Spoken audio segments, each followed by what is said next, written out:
16h40 à Beyrouth, merci de nous rejoindre pour ce nouveau journal en français. On regarde tout de suite les principaux titres de l'actualité du jour.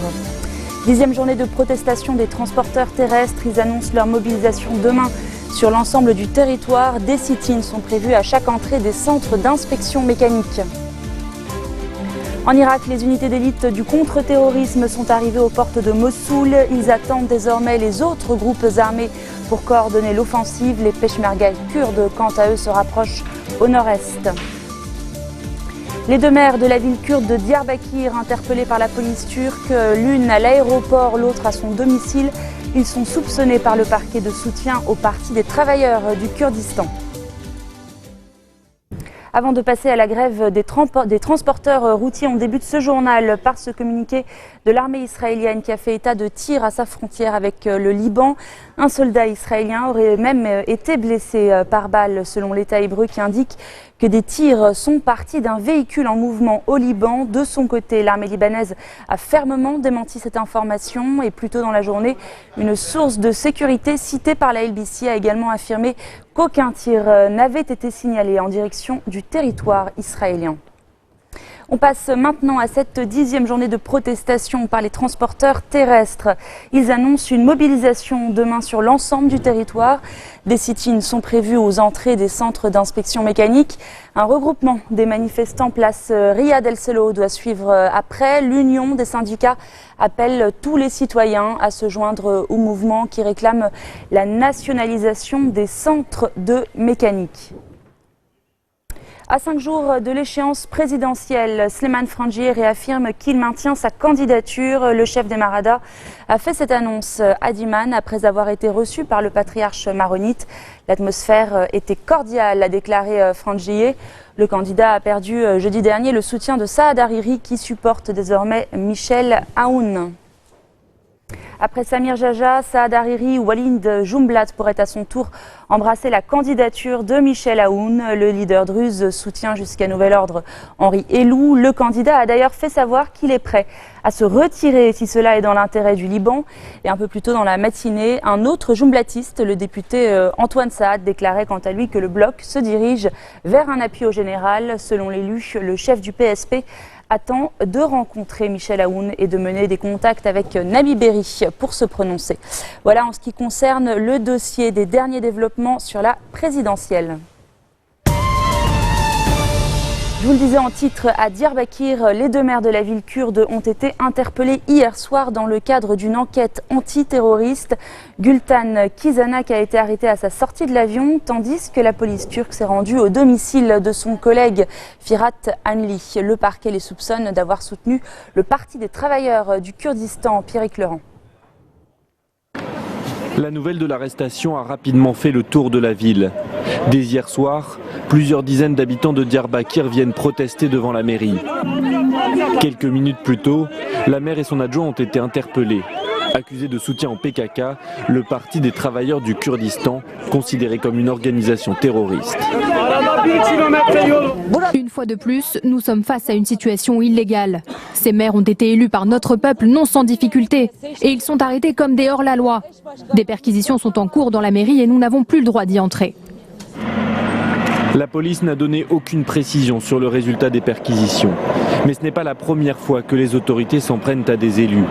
Le mois dernier déjà, le gouvernement avait remplacé une trentaine de maires de la région par des administrateurs. À Diyarbakir ce matin, les passants désapprouvent la méthode.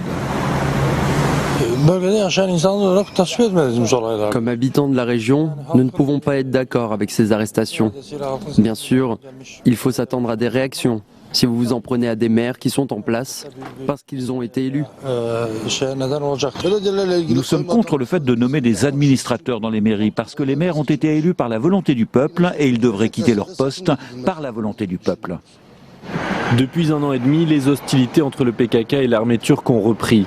Après plusieurs attentats ces derniers mois, le gouvernement semble décidé à frapper fort pour enfin étouffer la rébellion kurde qui menace tout le sud-est du pays. La Turquie refuse que les Kurdes participent à libérer Raqqa. Déclaration du ministre turc des Affaires étrangères à Bruxelles. Une réunion ministérielle de l'OTAN a lieu aujourd'hui dans la capitale belge. Parmi les sujets abordés figure l'offensive prochaine contre la capitale de l'EI en Syrie. Américains et Français penchent de plus en plus pour que cette opération soit concomitante à celle de Mossoul en Irak. On écoute le chef du Pentagone, Ashton Carter. Nous avons déjà préparé le terrain avec nos partenaires afin de commencer à isoler Raqqa. Et nous nous rencontrons pour mobiliser les forces locales nécessaires. C'est un des objectifs clés de notre campagne, détruire le cœur de l'État islamique en Irak et en Syrie. Et nous sommes en bonne voie de réaliser cela. Ce nouveau bilan tragique en Syrie, au moins 22 civils, dont 7 enfants, ont été tués dans des raids aériens ayant visé une école et ses environs. 6 séries de frappes ont été menées sur le village de Has, dans la province rebelle d'Idleb, selon l'Observatoire syrien des droits de l'homme. En Irak, les différentes forces massées autour de Mossoul convergent vers la ville. À l'est, les unités d'élite irakiennes du contre-terrorisme ne seraient plus qu'à 2 km de la ville, tandis qu'au nord, les peshmerga kurdes se rapprochent également. Laure Wagner fait le point sur la situation. Les forces spéciales irakiennes se rapprochent de Mossoul par le front est. Nous avons rempli tous les objectifs de la première étape. Nous sommes arrivés dans les environs de Mossoul, à environ 5 ou 6 km. Désormais, nous allons attendre le reste des autres fronts. En 8 jours, les unités d'élite formées et entraînées par les soldats américains ont libéré de nombreuses villes et attendent donc les autres forces pour lancer un assaut coordonné sur Mossoul. Au nord et à l'est, les peshmerga kurdes sont également proches de la ville, mais sur le front sud, les forces fédérales ont encore du chemin à parcourir. Côté ouest, les milices chiites ont reçu l'ordre de barrer la route des djihadistes entre Mossoul et Raqqa en Syrie. Sur leur chemin, les forces irakiennes doivent aussi évacuer les nombreuses populations civiles. Les forces antiterrorisme nous ont fait venir ici, nous ont remis aux peshmerga et les peshmerga vont nous amener au camp. Et nous verrons bien. Fragilisé, le groupe État islamique adopte une stratégie de diversion pour tenter d'alléger la pression sur Mossoul. Après Kirkouk la semaine dernière, les djihadistes ont attaqué Routba ce week-end à 380 km de Mossoul sur la route qui va de la Syrie à la Jordanie. Bagdad affirme avoir repris le contrôle de la ville, mais sur place, les combats continuent. Le gouvernement du Kirghizistan a démissionné après que le Parti social-démocrate a décidé de quitter la coalition au pouvoir. On se retrouve dans quelques instants.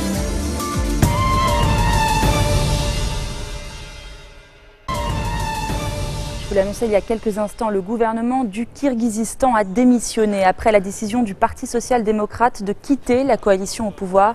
La formation majoritaire au Parlement est opposée à une proposition de réforme constitutionnelle qui vise à renforcer les pouvoirs du Premier ministre. Au Venezuela, Nicolás Maduro dénonce un coup d'État parlementaire. Le Parlement a voté l'ouverture d'un procès en destitution du président. L'opposition appelle les Vénézuéliens à descendre en masse dans les rues. Les explications d'Ethan Nagy. À une large majorité, les députés votent pour l'ouverture d'un procès en destitution de Nicolás Maduro. Les partisans du chef de l'État sont excédés. Certains en viennent même aux mains. Nous votons sur un possible procès criminel contre Nicolás Maduro, un procès politique. Et cette commission commencera aussi à enquêter sur le sens de l'abandon de son mandat, comme cela est mentionné dans la Constitution. Un vote de l'Assemblée nationale où l'opposition est majoritaire pour accentuer la pression sur Nicolás Maduro, les autorités électorales ayant suspendu le processus pour organiser un référendum révocatoire du président. Pour l'heure, la portée de ce vote au Parlement n'est pas claire, le gouvernement et le tribunal suprême ne reconnaissant pas l'Assemblée comme légitime. Devant ses partisans réunis par milliers, Nicolás Maduro contre-attaque immédiatement après le vote. C'est une assemblée inutile pour les intérêts de votre pays et de notre peuple. Elle n'a qu'un seul but, celui de faire du mal au Venezuela. Ici, nous ne leur permettrons pas de faire un putsch parlementaire. Le président a également convoqué un conseil de défense ce mercredi. Un président de plus en plus impopulaire. D'après les enquêtes d'opinion, la majorité de la population lui reproche l'énorme crise économique et sociale que traverse le pays. 6 Vénézuéliens sur 10 seraient pour son départ. Une impopularité sur laquelle compte capitaliser l'opposition, qui appelle à de grandes manifestations ce mercredi. On reste sur le continent sud-américain où l'Église d'Argentine a ouvert ses archives durant la dictature de 1976 à 1983. Des documents qui ont été classés et numérisés comme l'avait souhaité le pape François. Alix Vampi. Quels ont été les liens entre l'Église catholique et la junte militaire? Une question qui ronge de nombreux Argentins. Ils auront bientôt de nouveaux éléments de réponse. Procédure judiciaire, politique de la junte et lien avec les évêques. L'Église lève le voile sur les années de dictature de Jorge Videla. Depuis des années, l'épiscopat argentin classe et numérise les archives de l'époque. C'est une journée très importante car nous sommes sur le point d'entamer un nouveau chemin. Je pense que nous avons déjà eu des éléments importants, mais que beaucoup manquent encore. La route est encore longue. À l'époque, le pape François est un prêtre jésuite. Il cache alors des dizaines de dissidents. Pour autant, certains considèrent qu'il n'a pas assez aidé des prêtres opposants au régime. Une accusation que l'Église dément. Elle rappelle d'ailleurs que c'est le pape lui-même qui a demandé la publication des archives. Selon ses mots, Jorge Bergoglio souhaite servir la vérité, la justice et la paix. Ces documents ont été montrés au pape pendant que nous étions en train de les restaurer. Et il est bien sûr en harmonie avec notre travail. Il porte un regard favorable sur cette avancée que nous sommes en train de réaliser. Ce sont les victimes, les proches des disparus et quelques religieux qui pourront consulter les documents inédits. La dictature militaire a laissé une empreinte très forte chez de nombreux Argentins. À cette époque, près de 30 000 personnes ont disparu. Aux États-Unis, Hillary Clinton a décidé de fêter ses 69 ans en Floride. La candidate a tenu meeting à Coconut Creek et Miami, au moment où Donald Trump tentait lui aussi de convaincre les électeurs dans cet État où sa rivale démocrate jouit d'une forte popularité. Olivier Boulinck. Un grand meeting la veille de son anniversaire. Hillary Clinton est en Floride. Et forte de son avance dans les sondages, de plus de 3 points dans cet État, elle ironise sur son adversaire. Vous savez, pour tout vous dire, le dernier débat était comme un cadeau d'anniversaire qui a eu un peu d'avance. La candidate démocrate séduit ici. Son point fort, le respect des minorités. La Floride est en État avec une forte communauté hispanique. Du coup, les propos de Donald Trump sur l'immigration passent mal. Pour refaire son retard, le candidat républicain était lui aussi dans cet État, lundi à Sainte-Augustine et Tampa, puis mardi à côté d'Orlando. Si nous gagnons le 8 novembre, nous irons à Washington et ensemble, nous passerons un grand coup de balai. Et enfin à Tallahassee, la capitale de la Floride.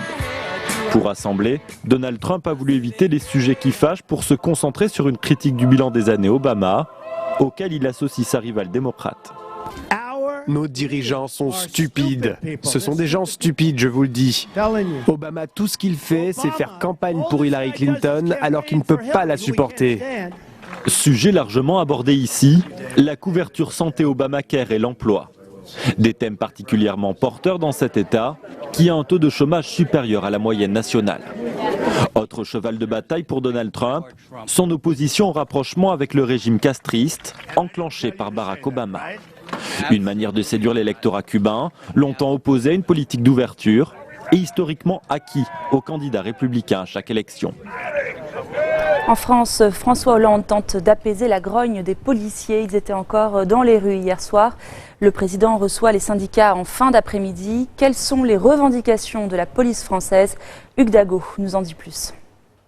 Parmi les revendications des policiers, l'emploi des armes. Les policiers demandent une révision du cadre juridique de la légitime défense, un cadre strict et contraignant pour des policiers qui demandent plus de latitude pour riposter quand ils risquent leur vie. Les policiers demandent aussi le retour des peines planchées contre les agresseurs des forces de l'ordre. Des peines incompressibles instaurées par la droite avant d'être abrogées il y a 2 ans par la gauche. Il y a une certaine impunité qui s'est installée dans certains territoires et on l'a bien vu avec les derniers événements, Viry-Châtillon, en marge de la place de la République où encore une fois un véhicule, on a tenté de le brûler avec des policiers à l'intérieur. Donc vous voyez, ces faits de violence sont inadmissibles. Autre problème soulevé, un certain nombre de tâches indues selon les policiers, comme les gardes statiques devant les appartements de personnalités, les lieux de culte ou les ambassades. Des tâches qui réduisent la taille de leurs effectifs, eux qui demandent plus de moyens humains et matériels pour remplir correctement leur mission. On reste en France où des incendies se sont déclarés dans la jungle de Calais. Des feux avaient déjà éclaté la nuit précédente. Si tout se passe comme prévu, l'évacuation de toutes les personnes migrantes qui résidaient dans le camp devrait prendre fin ce soir.